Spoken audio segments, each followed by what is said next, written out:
Shalom, selamat pagi buat keluarga kami yang ada di YouTube, di Facebook. Senang menyapa saudara, senang kembali bersama-sama kita berdoa, menyembah Tuhan, memuji Tuhan dan mendengarkan firman Allah.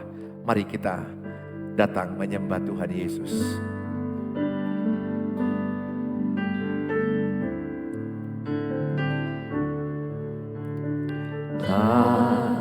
Terukur kasih-Mu Yesus, Kau telah mati gantikan diriku, Kau curahkan darah-Mu untuk tebus dosaku.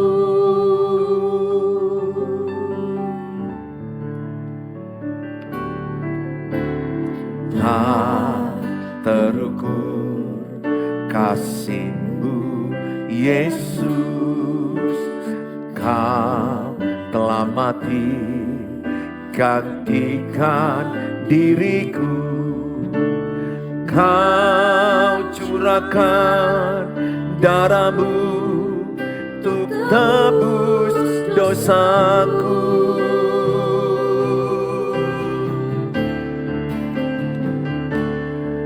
Layaklah Kau Tuhan dipuji dan disembah dengan segenap hatiku.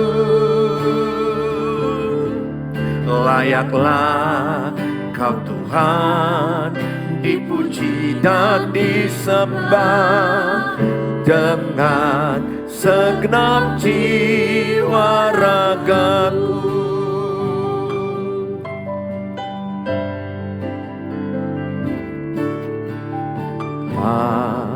Terukur kasih-Mu Yesus, Kau telah mati gantikan diriku, Kau curahkan darah-Mu untuk tebus dosaku.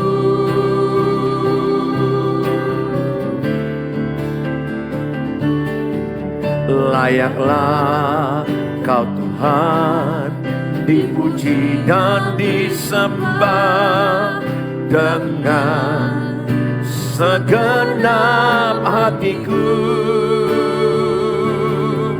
Layaklah Kau Tuhan dipuji dan disembah dengan segenap jiwa ragaku. Layaklah Kau Tuhan dipuji dan disembah dengan segenap hatiku. Layaklah Kau Tuhan dipuji dan disembah dengan segenap jiwa ragaku. Layaklah Kau Tuhan dipuji dan disembah dengan segenap hatiku. Layaklah Kau Tuhan dipuji dan disembah dengan segenap jiwa ragaku,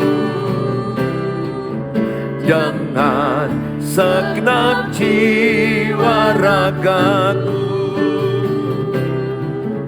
dengan segenap jiwa ragaku.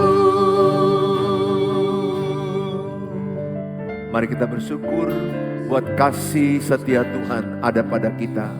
Mari kita bersyukur.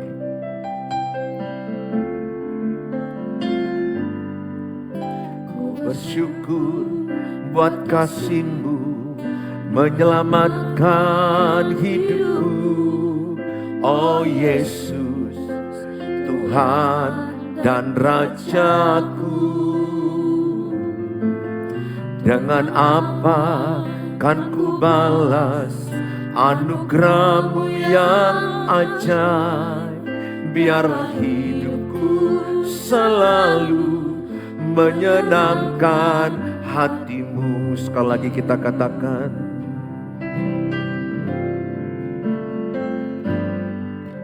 ku bersyukur buat kasih-Mu menyelamatkan hidupku. Oh Yesus, Tuhan dan Rajaku. Dengan apa kan ku balas anugerah-Mu yang ajaib. Biarlah hidupku selalu menyenangkan hati-Mu. Betapa kagum ku melihat perbuatan tangan-Mu, ajaib dan mulianya kuasa-Mu nyata dalam hidupku. Sungguh ku tak dapat mengerti besarnya karya-Mu. Oh indahnya, oh heran kasih-Mu.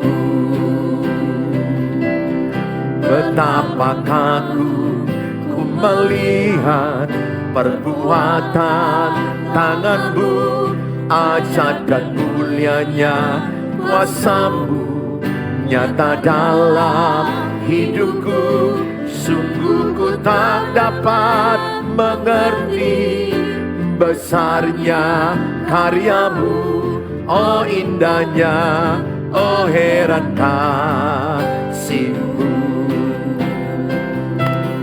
Betapa kagum ku melihat perbuatan tangan-Mu, ajaib dan mulianya kuasa-Mu nyata dalam hidupku. Sungguh ku tak dapat mengerti besarnya karya-Mu. Oh indahnya, oh heran kasih-Mu. Oh indahnya, oh heran kasih-Mu. Oh indahnya, oh heran kasih-Mu.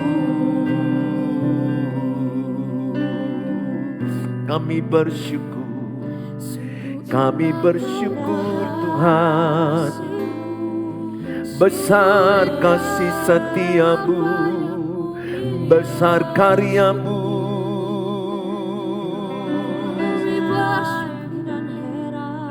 Kami bersyukur buat segala rencana-Mu. Kami bersyukur,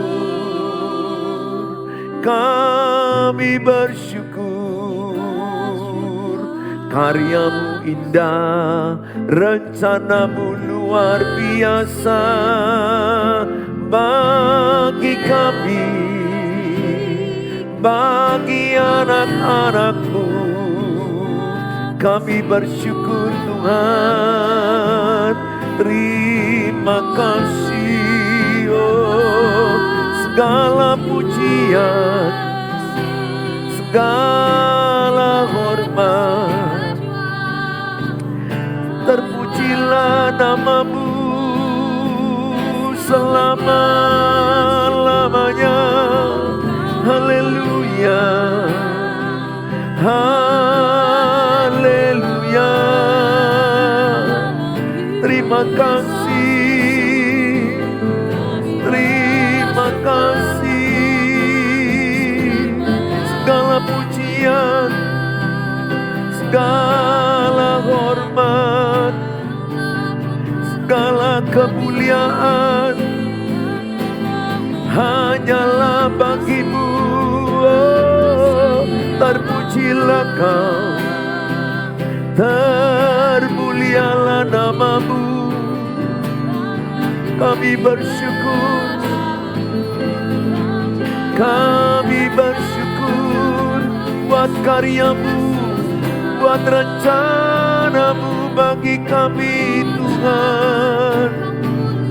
Kami bersyukur, kami bersyukur buat segala kebaikan-Mu, buat segala kasih-Mu, buat segala rencana-Mu di dalam hidup kami.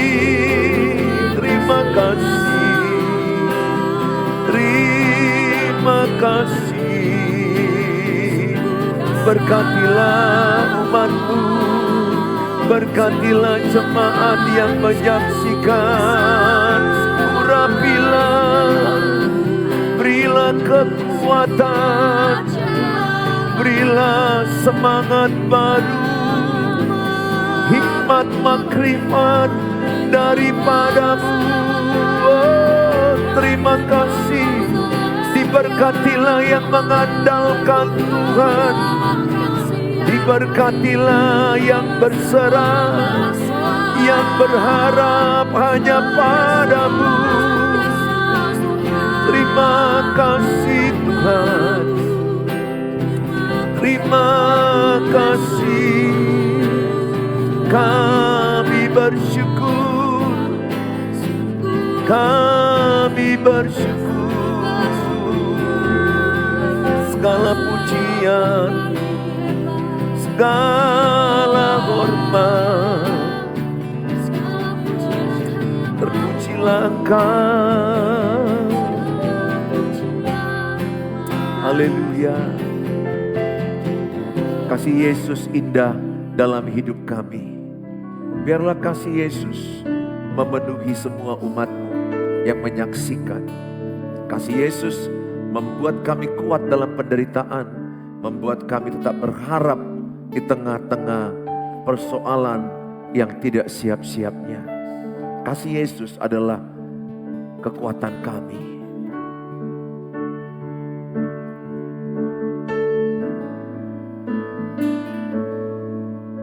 Kasih Yesus indah dalam hidupku, menghiasi hati dan jiwaku.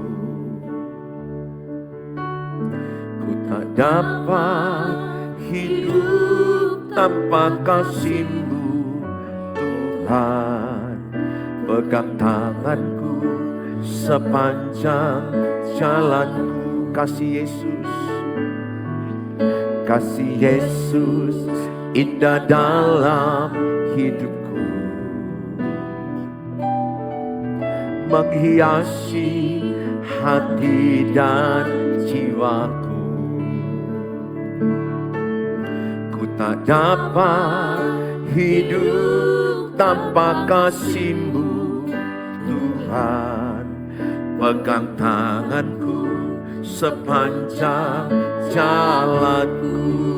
Kasih Yesus, kasih Yesus mengalir dalamku, seperti sungai yang tak pernah kering. Kasih Yesus membebat hatiku. Dalam kasih-Mu ku merasa teduh. Kasih Yesus mengalir dalamku, seperti sungai yang tak pernah kering. Kasih Yesus membebat hatiku. Dalam kasih-Mu ku merasa teduh. Kasih Yesus, kasih Yesus mengalir dalamku, seperti sungai yang tak pernah kering. Kasih Yesus membebat hatiku. Dalam kasih-Mu ku merasa teduh. Dalam kasih-Mu ku merasa teduh. Dalam kasih-Mu ku merasa teduh. Terima kasih Bapa, kami bersyukur buat pagi hari ini. Berkatilah semua anak-anak-Mu yang menyaksikan tayangan ini dimanapun mereka berada. Siapapun, kapanpun tayangan ini mereka saksikan, terimalah berkat Tuhan. Tuhan memberkati-Mu, Tuhan menguatkan-Mu, Tuhan menyembuhkan-Mu, Tuhan memberikan semangat baru kepadamu. Percayalah, dalam Tuhan Yesus sudah ada jalan keluar. Terima kasih Bapa, kami dengarkan firman-Mu. Di dalam nama Tuhan Yesus kami berdoa. Amin. Shalom, good morning bagi kita semua. Senang ketemu dengan Bapak Ibu pagi hari ini. Pada hari ini kita akan belajar firman Tuhan. Melihat anak cucu kita yang diberkati Tuhan.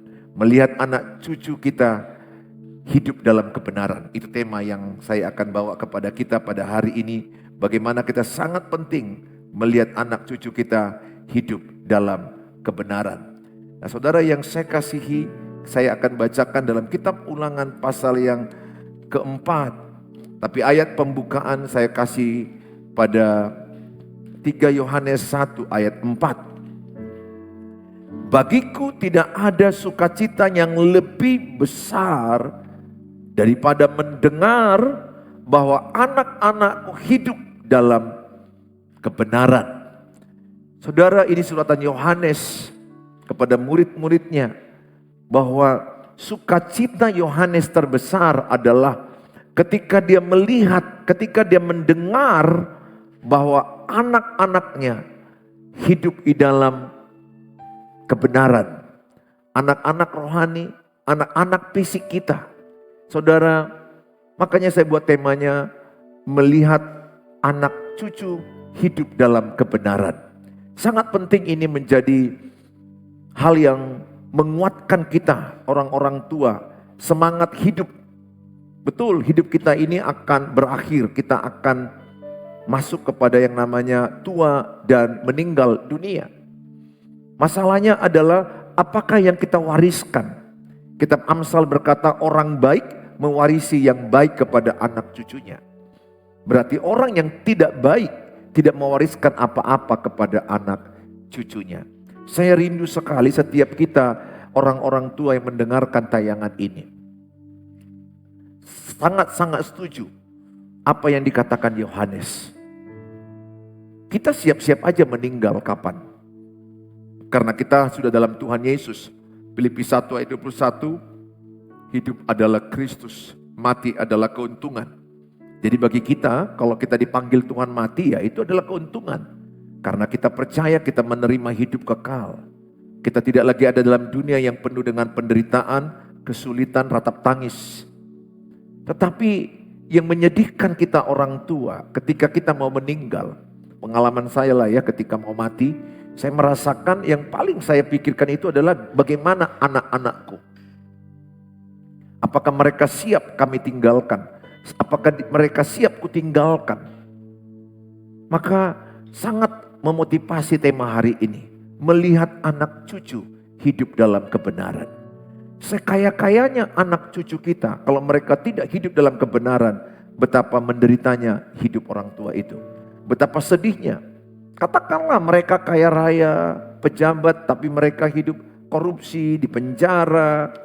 Kemudian mereka hidup dengan narkoba, berpoya-poya. Kemudian ada yang hidup di dalam free sex, seks bebas. Kemudian mereka hidup tidak mengenal Allah, tidak beribadah. Tidak takut akan Tuhan, tidak takut berbuat dosa. Ini adalah PR orang tua. Maka PR orang tua yang paling penting adalah menanamkan kepada anak-anaknya takut akan Tuhan. Tanamkan sama anak cucu takut akan Tuhan. Ini penting sekali. Takut akan Tuhan itu artinya adalah menghormati Tuhan, mengagungkan Tuhan, memuliakan Tuhan. Takut akan Tuhan itu artinya adalah takut berbuat dosa. Takut akan Tuhan itu artinya mengasihi Tuhan. Yohanes 14 ayat 15, mengasihi Tuhan itu artinya melakukan perintah-perintah Tuhan.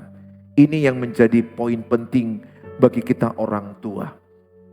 Kita dulu orang tua yang memberi teladan. Pengaruh yang terbaik kepada anak cucu adalah teladan hidup.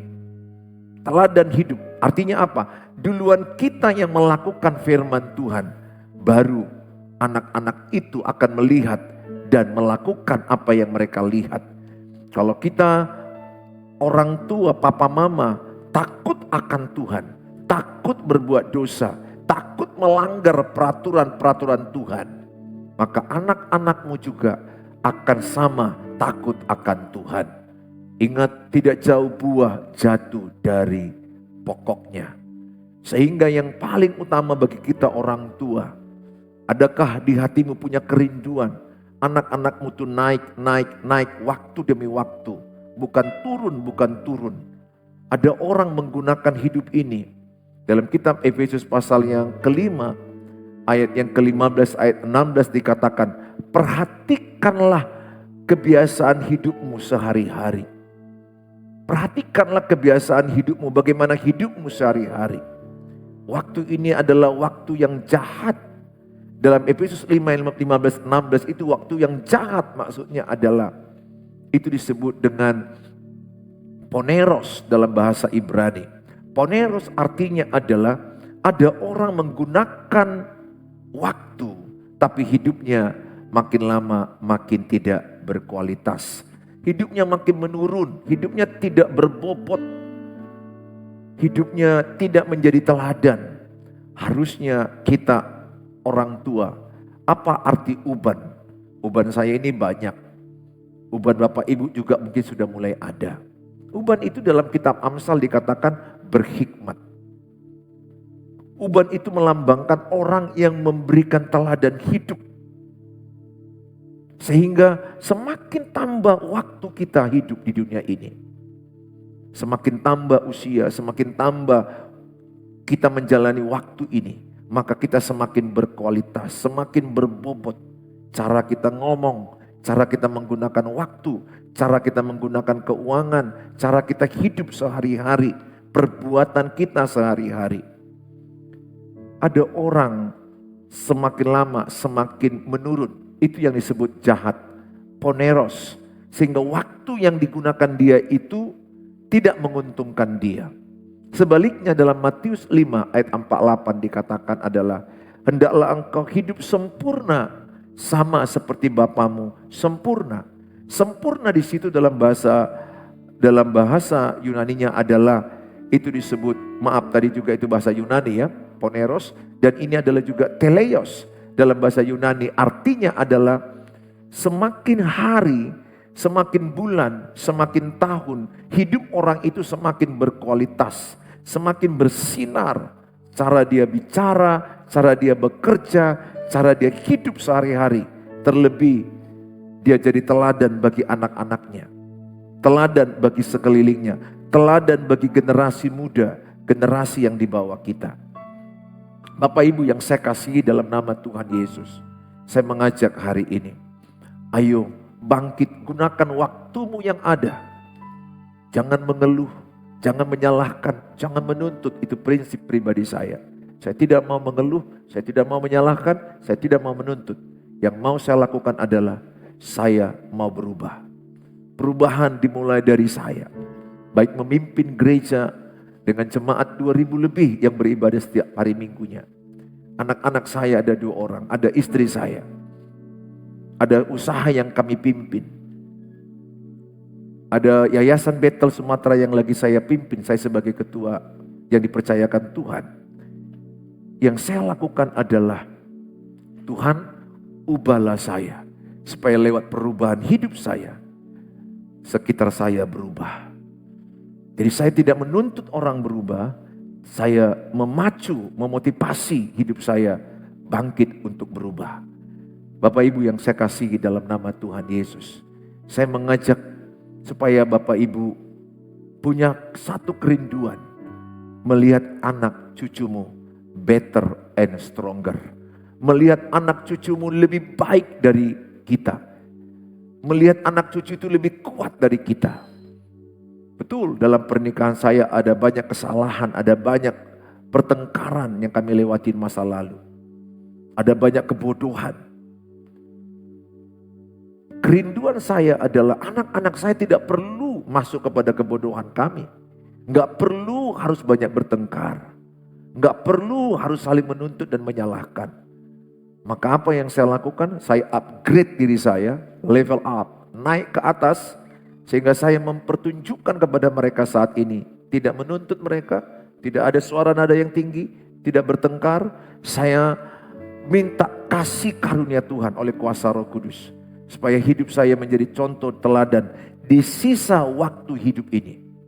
1 Petrus 4 ayat 2 dikatakan, gunakanlah di sisa waktu hidupmu untuk Tuhan, bukan untuk dunia.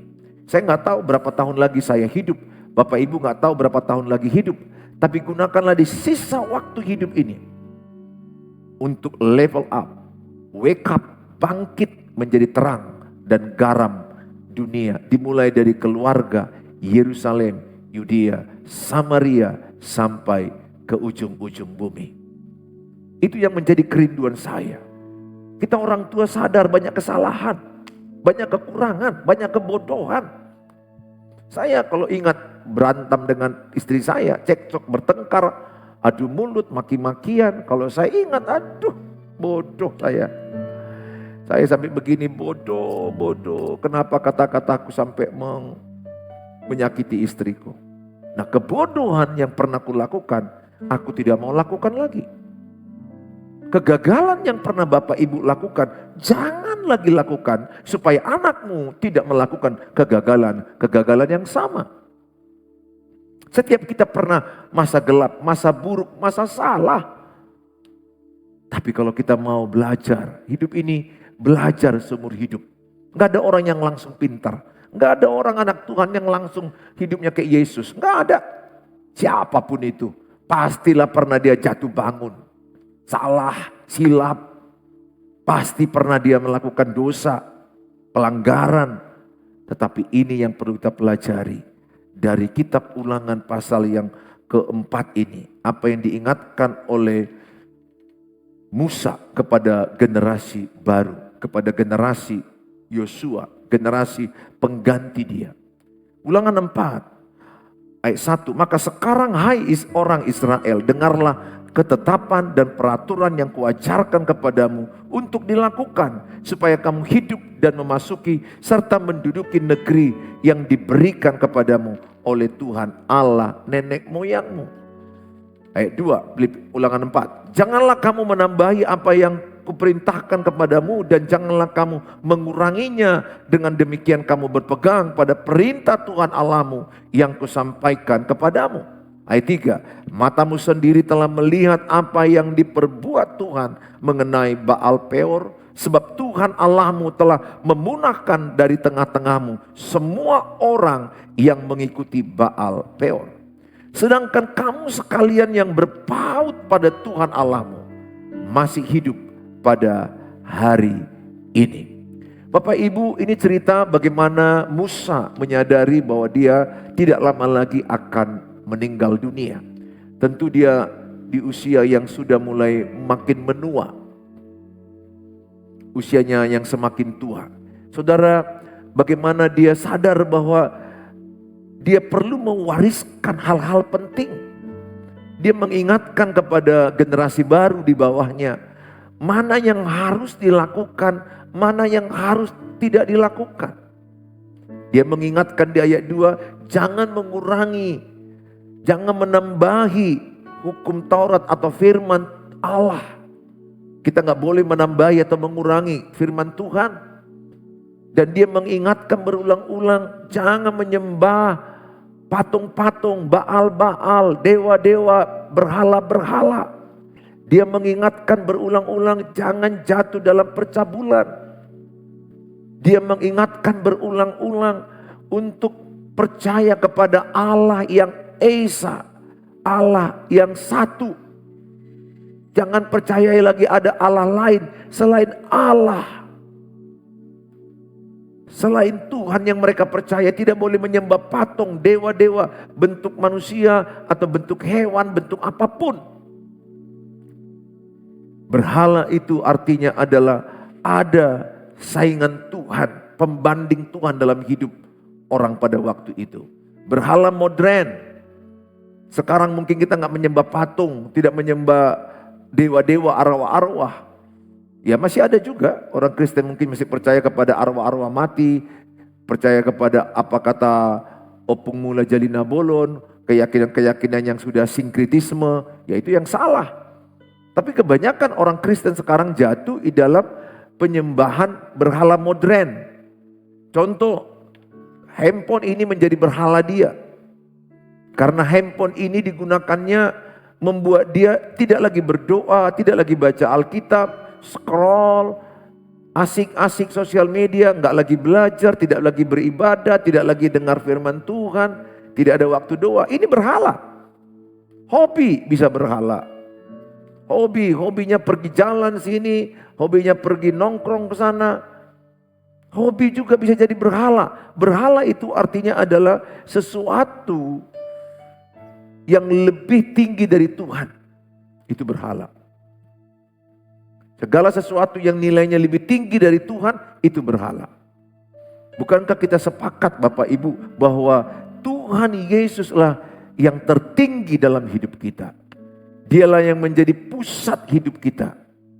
Oleh karena itu saya sangat terkesimak, saya membaca mengulang-ulangi apa yang disampaikan Musa dalam kitab Ulangan.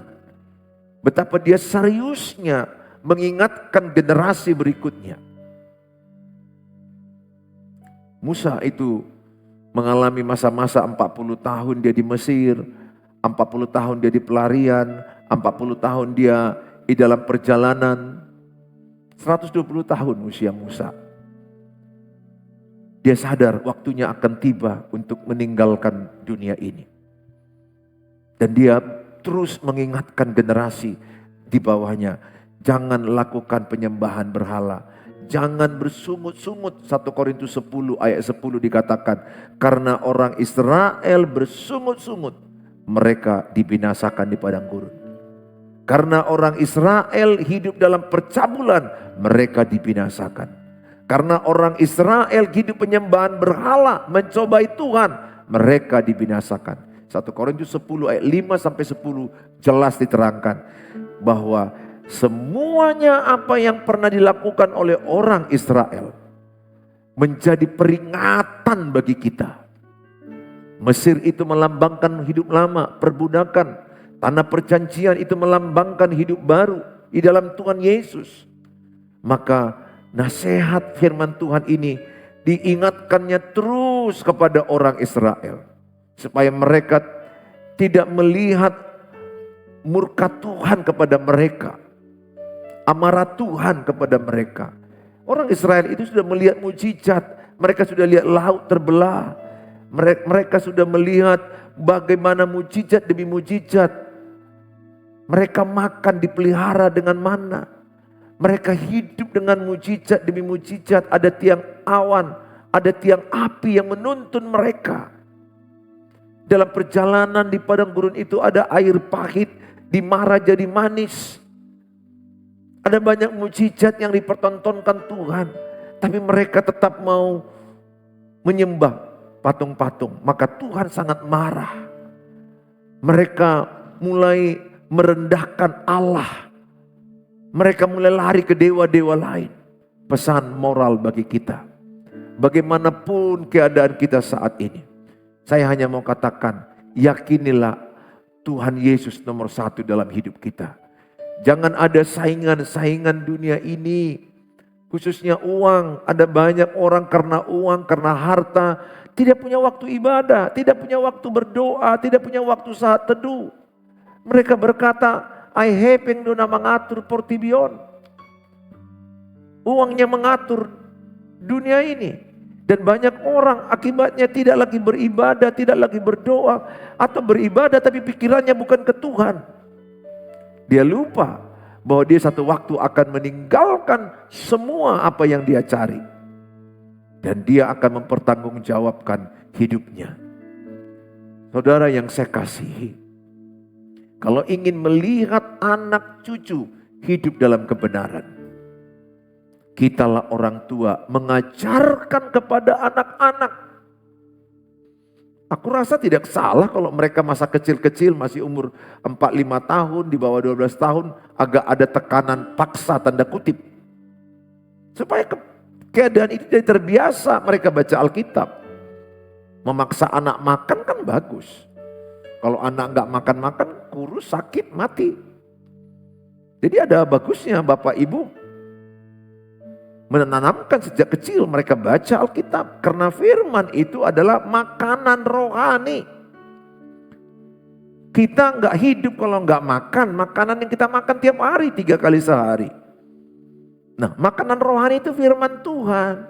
Firman Tuhan itu harus kita makan tiap hari. Walaupun kadang-kadang kita nggak terlalu mengerti semuanya firman Tuhan, percayalah tidak ada firman Tuhan yang jatuh sia-sia. Tidak ada air hujan yang jatuh sia-sia. Tidak ada firman Allah yang sia-sia yang kita baca. Terlebih ketika kita suatu waktu sakit, dan terlebih waktu kita ada di ICU, kita nggak ada lagi kiri kanan mengenal kita. Firman yang kita baca itulah yang akan menolong kita di ICU itu. Ada kalanya kita nggak bisa lagi dijenguk orang. Kita hanya sendiri terbaring sakit. Saya mengalami itu. Fase-fase di mana orang nggak mengerti saya. Anak-anak saya pun sama istri saya pun nggak paham dengan sakit yang kualami. Hanya saya dengan Tuhan. Firman yang di otak alam bawah sadar saya itu menolong saya. Walaupun tidak instan Bapak Ibu. Tapi saya sembuh, saya sehat, saya bisa berkhotbah. Itu di fase-fase saya mau mati. Saya bersyukur kalau hari ini hidup. Makanya saya tidak mau lagi main-main melayani Tuhan. Saya sangat sungguh-sungguh melayani Tuhan. Saya sangat sungguh-sungguh mengasihi istriku dan anak-anakku. Karena bagi saya, tahun 2020 itu tahun kematian bagi saya. Artinya tanda kutip harusnya saya mati di situ. Kalau ini bisa saya lewati 2024 masuk 25. Bisa saya lewati, itu kasih karunia. Kasih karunia. Sehingga saya tidak perlu lagi bermain-main dengan waktu, menyanyiakan waktu, no way. Saya mau sungguh-sungguh, saya mau serius. Dan bukan hanya anak fisik saya, anak-anak rohani saya. Sekarang ini saya sedang mengupgrade mereka untuk menjadi pemimpin ke depan 5 tahun ke depan. Maka anak-anak rohani saya tanya, kau mau jadi apa 10 tahun ke depan? 5 tahun ke depan kau jadi apa? Skill apa yang kau kembangkan? Apa yang kau bayangkan dirimu? Karena kalau enggak membayangkan aja pun enggak sanggup, enggak mungkin jadi. Kita kan harus memikirkan apa tentang kita, itulah jadinya. Apa yang kupikirkan tentang saya, itulah saya jadinya. Anak-anak saya pun begitu secara fisik, Hani dan Jamie. Bayangkan kamu jadi apa 5 tahun ke depan. Pikirkan, gambarkan, doakan, imani, jadi. Demikian juga anak-anak rohani. Tentu yang mau menyerahkan hidupnya. Yang enggak mau ya kita enggak bisa paksa. Saya akan punya impian sama anak-anak rohani ini, kelak mereka jadi seorang pengkhotbah, pengusaha, seorang yang berpotensi tajam, skill, berkarakter Kristus, berpikiran Kristus, berperilaku Kristus. Semampu saya menasehati mereka berulang-ulang. Supaya mereka berhati-hati jangan hidup dalam perzinahan, hidup dalam percabulan. Karena orang Israel itu salah satu mereka, dosa terbesar mereka adalah hidup dalam percabulan. Hidup dalam percabulan. Mereka kawin mengawinkan, mereka hidup dengan sembrono. Maka saya berharap anak-anak rohani saya, anak-anak fisik saya, pacaran kudus, supaya pernikahanmu kudus. Jauhi pencobaan, gak ada yang kuat. Bagaimana caranya? Saya hanya ajarkan takutlah akan Tuhan. Kalau anak-anak saya takut bapaknya gak bisa nampak di mana-mana. Tapi kalau takut akan Tuhan, dia tahu Tuhan ada di mana-mana. Sehingga dia takut dimanapun buat dosa. Karena apa? Karena dia mengasihi Tuhan. Jadi saya tidak menyakiti hati istri saya. Kenapa? Karena aku mengasihi istri saya. Kenapa aku gak mau bentak dia? Oh bisa, bentakan dia aku balas 2 kali lipat lebih kuat, bisa. Tapi aku tidak mau itu. Kenapa? Karena aku mengasihi dia. Karena aku mengasihi dia, aku tidak mau menyakiti dia. Aku mengasihi anak-anakku, aku tidak mau menyakiti dia, mereka. Aku mengasihi Tuhan, aku tidak mau menyakiti hati Tuhan. Bagaimana cara menyakiti Tuhan? Dengan cara melanggar perintah Tuhan, kita menyakiti hati Tuhan. Bukankah karena dosa manusia, maka dia disalibkan? Karena pelanggaran Adam dan Hawa, maka dia disalibkan.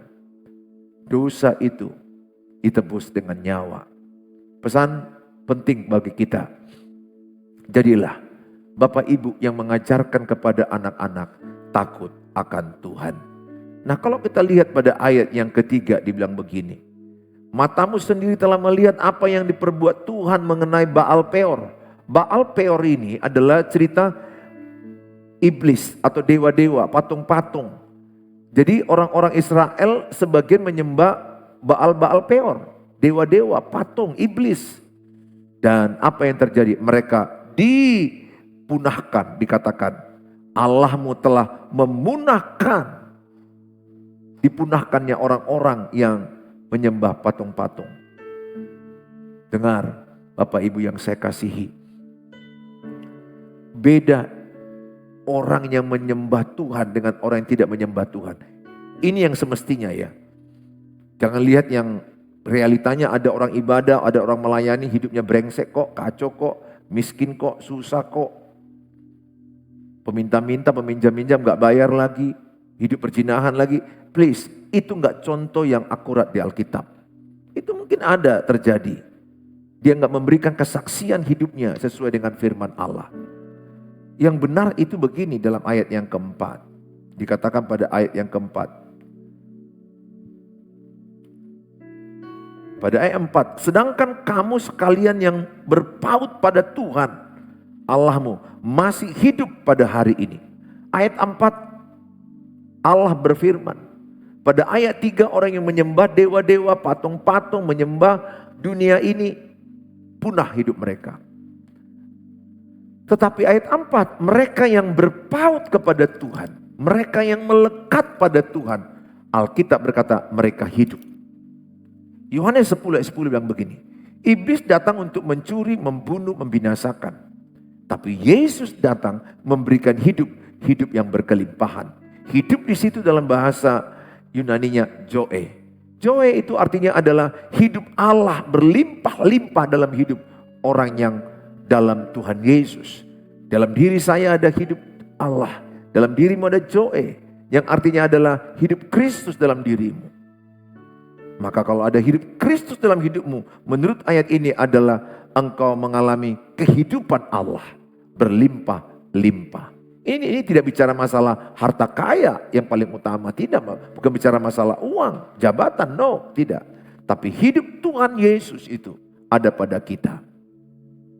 Sehingga pikiran Kristus, perkataan Kristus, perbuatan Kristus ada pada kita. Bapak Ibu yang saya kasihi, saya kasih di kitab Maleakhi pasal yang ketiga ayat yang ke-18. Maka kamu akan melihat kembali perbedaan antara orang benar dan orang fasik. Orang fasik tidak mengenal Allah, orang benar mengenal Allah. Antara orang yang beribadah kepada Allah dan orang yang tidak beribadah kepadanya. Maleakhi 3 ditekankan kembali pada ayat 18. Ada perbedaan hidup orang benar dengan orang fasik. Ada perbedaan antara hidup orang beribadah dengan orang yang tidak beribadah kepada Tuhan. Tadi saya sampaikan orang yang tidak beribadah kepada Tuhan, yang menyembah Baal Peor, dipunahkan Tuhan. Tapi orang yang hidup di dalam terpaut kepada Tuhan, maka dia akan hidup di dalam hidupnya Tuhan. Bahkan dikatakan Yohanes 15, ranting yang melekat pada pokoknya, maka dia akan berbuah lebat. Siapakah ranting? Orang percaya. Siapakah pokok? Tuhan Yesus. Siapakah pengusahanya? Bapa di sorga. Maka kalau kita melekat pada pokok, melekat menyatu dengan kehidupan Tuhan Yesus, maka kita berbuah lebat. Nah, masalahnya di sini Bapak Ibu, banyak orang hidup beribadahnya keren, mantap. Ini PR saya, karena gereja yang saya gembalakan ini 1.000 lebih pemuda kami, 1.000 lebih, 1.500 bahkan pemuda di gereja ini. Setiap hari Minggu beribadah, ibadah 1 dan 6. Saya melihat pemuda-pemuda kami semangat sekali. Bagus, puji Tuhan semangat. Tetapi enggak cukup hanya semangat memuji, semangat beribadah itu bagus. Tapi enggak cukup. Lebih penting lagi adalah hidup nyatanya harus berubah. Kebiasaannya harus berubah. Mau memuji Tuhan, melompat-lompat, mau nyanyi-nyanyi, berteriak. Tapi kalau kebiasaan hidup tidak berubah, nasibnya tidak berubah. Bahkan bisa lebih buruk dari orang yang tidak mengenal Tuhan. Lama saya renungkan ini. Tuhan, kenapa orang yang tidak beribadah, kenapa kelihatannya lebih maju, lebih sukses? Bahkan mereka tidak mengenal Tuhan Yesus. Mereka tidak menyembah Tuhan Yesus. Mereka tidak ke gereja, mereka tidak beribadah. Tapi kenapa mereka lebih sukses? Katakanlah ada orang menyembah patung, kenapa lebih sukses? Kenapa lebih maju? Kita lihat Jepang, begitu majunya bukan main. Mereka sedikit yang percaya Tuhan Yesus. Saya mendapat hikmat di sini.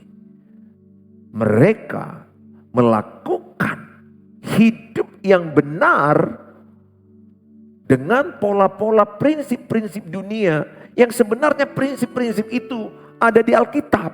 Rajin, itu kan prinsip di Alkitab. Disiplin, itu kan prinsip di Alkitab. Tidak kepo dengan orang lain, tidak mengurus orang lain, tapi di mereka sibuk evaluasi sendiri. Itu kan prinsip Alkitab. Jadi prinsip Alkitab mereka hidupi. Motivator-motivator itu banyak mengambil dari Alkitab. Mereka melakukannya. Motivator berapa kali saya dengar, percaya kau sukses, maka kau sukses. Itu kan prinsip Alkitab. Apa yang kau yakini dirimu, begitulah dirimu. Itu Amsal 23 7a. Nah, masalah yang terbanyak pada generasi saat ini dan generasi muda adalah kelihatan kita ibadahnya hebat, dunia nyatanya hancur. Pelajarannya tidak dipelajari, tidak belajar keras, tidak kerja keras, masih hidup ngomong-ngomongi orang, menggosip-gosipi orang. Bukan jualannya yang dipikirkan kayak mana berkembang. Bagaimana aku lebih baik tomorrow better than today. Tidak. Ini yang membuat kulihat aku sedih. Makanya saya menjauhi orang-orang yang menggosip. Saya betul-betul mau menjauhi orang yang menggosip. Waktu saya habis, spend time. Saya lebih bagus doa di hadirat Tuhan, baca Alkitab, menara doa pagi. Dan mengevaluasi hidup saya, bagaimana besok saya lebih baik, lebih sehat. Bagaimana gereja ini lebih berkembang, lebih maju. Bagaimana anak-anakku, anak-anak rohaniku. Ini yang menjadi hal penting kepada Bapak Ibu. Lihat kebiasaan anak-anakmu sehari-hari. Mulailah dengan Matius 6 ayat 33. Cari dahulu kerajaan Allah dan kebenarannya, maka sekaliannya tambahkan padamu. Efesus 5 ayat 15-16. Bagaimana mereka hidup dengan sehari-hari kebiasaan. Perhatikan dengan seksama bagaimana cara mereka menggunakan waktu. Saya amati anak-anak saya yang 2 orang. Nah sekarang saya lagi mau fokus kepada anak-anak rohani. Dari bangun pagi sampai kau tidur, apa yang kau lakukan. Kalau dia benar, berarti dia makin hari, makin bulan, makin tahun, dia makin teleos, makin berkualitas, makin bermutu. Di gereja pun jadi staff full timer atau jadi pendeta sekalipun, kalau kebiasaan hari-harinya gak berubah, umurnya aja yang tambah, gigi tinggal 2, tapi tidak bermutu. Yang tambah uban dan gigi copot, badan bongkok, tidak berkualitas. Kebiasaan hidup kita harus berubah. Maka Roma 12 ayat 1-2 katakan, serahkanlah hidupmu kepada Kristus, dan mengalami ayat 2 dikatakan pembaharuan akal budi. Jadi kalau mau mengubah kebiasaan orang, ini dulu yang dirubah, cara dia berpikir. Kalau ini nggak berubah di dalam, cara dia berpikir nggak berubah, maka dia akan hidup lama yang tetap dilakukan dia. Firman ini kan mengubah cara berpikirku. Firman ini kan mengubah cara berpikir kita. Maka pesan rohani pada hari ini, ajarkan anakmu baca firman Tuhan. Cucumu membaca firman Tuhan. Cara berpikir mereka, cara berpikir Tuhan. Sehingga mereka berubah kebiasaan mereka. Karena kebiasaan mereka itulah benih masa depan. Saya mudah kok melihat orang masa depannya hancur atau masa depannya penuh harapan. Kulihat aja kebiasaan tiap hari. Kalau kebiasaannya tiap hari malas, ya sudahlah. Ini bakal peminta-minta, ini bakal susah. Tapi kalau kebiasaannya rajin, disiplin, takut Tuhan, aku percaya masa depannya berkecukupan, bahkan bisa berkelimpahan, jadi berkat bagi orang lain. Ini yang paling kudoakan, karena ini jemaat kami pemuda sangat banyak. Siapa yang datang kemari, yang paling kuharapkan berubah cara berpikirnya, berubah kata-katanya, berubah perbuatannya, kebiasaannya berubah. Nggak usah tanya lagi, masa depannya pasti penuh harapan, masa depan yang penuh damai, sejahtera. Tuhan Yesus memberkati Bapak Ibu. Saya senang dalam menara doa pagi ini menyampaikan isi hatiku kepada Bapak Ibu lewat firman Tuhan. Supaya Bapak Ibu semangat bangkitlah. Tidak hanya meratapi masalah yang terjadi, tapi buatlah masalah itu menjadi alat perubahan bagi Bapak Ibu. Saya begitu orangnya. Masalah yang kualami menjadi berkat bagi saya. Jadi bagi saya masalah itu berkat. Di balik masalah itu ada kebaikan Tuhan. Roma 8 ayat 28, Allah turut bekerja mendatangkan kebaikan. Tuhan Yesus memberkati kita. Semangatlah melihat anak cucumu berhasil. Bapak Ibu, semangat bangkit jadi berkat bagi generasimu yang akan datang. God bless you all. Kalau Bapak Ibu terberkati dengan tayangan ini, silakan di-share kepada banyak orang lain. Supaya mereka kepingin melihat anak cucunya menjadi generasi yang baik. Dan tidak lupa juga lihat dengan siapa anak-anakmu bergaul. 1 Korintus 15 ayat 33, pergaulan yang buruk merusak kebiasaan yang baik. Saya batasi pergaulan dengan siapa saya bergaul. Tidak sembarangan orang bisa bergaul dengan saya. Tidak semua orang bisa bergaul dengan saya. Bukan karena saya sombong, tapi pergaulan yang buruk akan merusak kebiasaan saya yang baik.